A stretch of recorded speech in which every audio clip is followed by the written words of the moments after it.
네, 정치권 이슈 윤태곤 더모아 정치분석실장과 짚어보겠습니다. 윤 시장님 어서 오세요. 네, 안녕하세요. 네, 자 이재명 대통령 이 X 메시지부터 좀 짚어볼까요? 네. X 메시지를 굉장히 자주 또 강하게 발신하고 있습니다. 그렇습니다. 뭐 때문이라고 보세요? 대통령이 생각할 때 올 초에 국정 과제 중에 특히 상반기에 제일 중요한 거는 네. 집값이다. 그렇게 생각하는 것 같아요. 그리고 통상적으로 우리가 큰 전국 단위 선거가 있으면은 후보들이 여고 야고 할 것 없이 앞다퉈서 개발 공약 네. 내세우고 세금 깎아준다 뭐 이런 이야기 막 하지 않습니까? 네.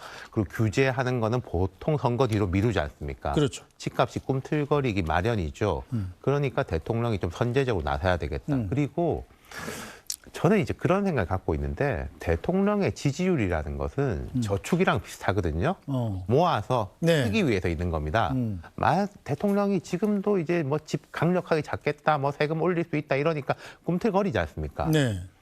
지지율이 높으니까 내 저축을 조금 까먹어도 된다. 네. 이렇게 생각을 해서 지금 강하게 이야기를 하고 있는 것 같고 저는 대통령이 강한 의지를 표현하는 것은 뭐 문제 없다고 생각합니다. 뭐 긍정적이라고 생각하는데 문제는 너무 구체적인 부분에 대해서 종국적으로 말씀을 하신다면은 그것은 좋지가 않을 수 있죠. 예컨대 지금 뭐 저희가 별로 여고 야고 특히 야당이 왜 언급 안 하는지 모르겠습니다만은 백혜련 경정 네. 같은 경우에 대통령이 너무 구체적으로 강하게 말해가지고 지금 여기에 대해서는 그냥 언급을 안 하고 있는 거지 않습니까? 그렇죠. 그러니까 세제 문제라든지 이런 부분에 대해서 너무 구체적으로 이야기하는 것은 딱 바람직하지는 않다. 제 생각은 그렇습니다. 네, 뭐 대통령이 X에다가 이렇게 직접적으로 생각을 말하는 게 바람직하다, 바람직하지 않다 논란을 떠나서 네. 자 그렇다면 시장의 움직임은 어떨까요? 시장이 대통령의 메시지에 좀 겁을 먹고 반응을 할까요? 아니면 꼼짝도 안 할까요?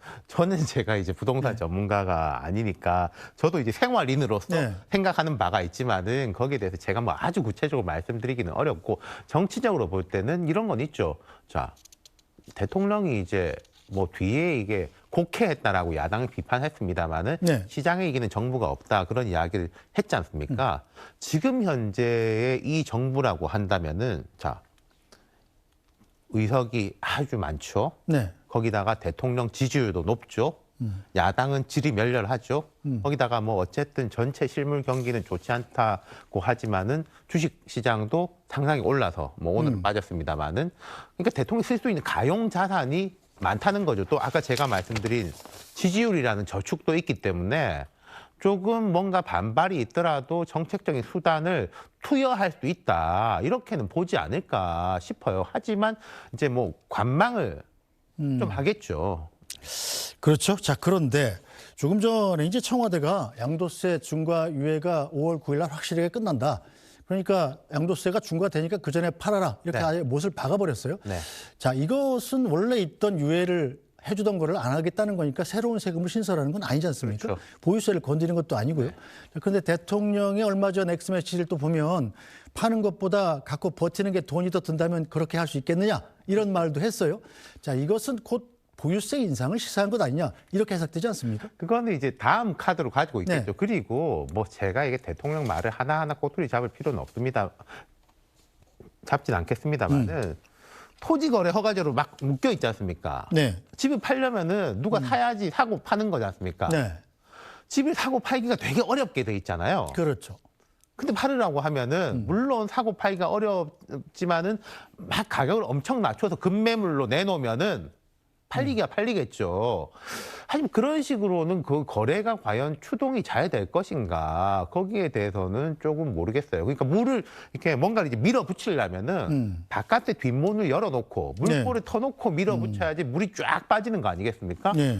물론 뭐 정부에서 구체적인 정책적인 수단을 조금 더 뭐 고려하고 있겠죠. 제가 생각할 때는 대한민국에서 부동산 정책은 A부터 Z까지 다 나와봐서 다 사용해봤습니다. 조합만 남은 거 아니겠습니까? 네. 그런 조합이 이제 남아 있겠지만은 그렇다면은 어쨌든 이걸 밀어붙이려면은 물이 빠질 수 있는 문을 열어야 될 것 같겠죠. 네. 이 대통령의 SNS 사용이 이렇게 요즘 들어서 급격히 늘어난 이유는 뭐라고 보세요? 일각에선 대통령의 자신의 생각이 좀 제대로 전달이 안 되는 것 같다.